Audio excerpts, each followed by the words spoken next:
Адамның өмірі өзіне сұрақ қоя білуінен басталады. Сенің өміріңде шынайы сұрақ бар ма?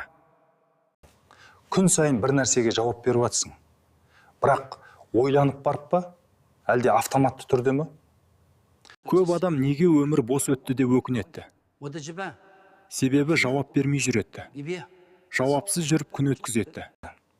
Әр күн жауап беру мүмкіндігі. Таңертең тұрған сәттен бастап, сен бір нәрсеге я не жоқ деп жауап беріп жүрсің. Уақыт сұрайды, не істейсің деп. Денсаулық сұрайды, күтесің бе деп. Жақының сұрайды, тыңдайсың ба деп. Сен жауап бермесең, уақыт өзі шешім қабылдайды. Ал шешім сенсіз қабылданса, ол сенікі болмайды.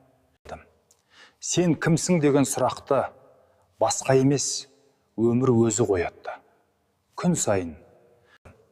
Сенің жауабың ісің, сөзің емес, таңдауың емес, нақты жасағаның, әр ойың, әр әрекетің, әр үнсіздігің жауап.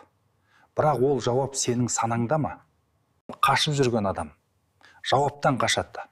Себебі сұрақ ауыр, немесе жауап ұнамайды. Бірақ қашқан сайын өмір сені бұрышқа тірейді.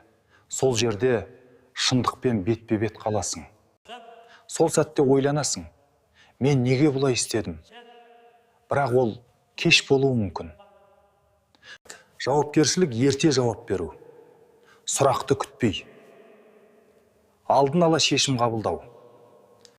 Нағыз еркін адам жауап беруден қашпайтын адам. Ол сұрақ қойып қана қоймай, сол сұрақпен өмір сүреді. Бүгін не үшін тұрып жатырсың? Қай бағытқа кетіп бара жатырсың? Соны сұрап көрдің бе өзіңнен? Қайта-қайта бастай берем деу. Бұл жауап бермей жүрудің түрі. Нақты шешім жоқ.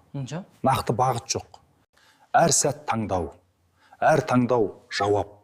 Сен жауап беріп жүрсің. Бірақ жауапкершілікпен бе? Сыртқы бақылау емес, ішкі бақылау маңызды. Өмірдің басты сұрағына іштен жауап бересің. Өмір жол емес, өмір жауап. Сен не істесең, сол жауап ретінде тіркеледі. Сенің жауабың сенің өмірің. Сондықтан ойланып жауап бер.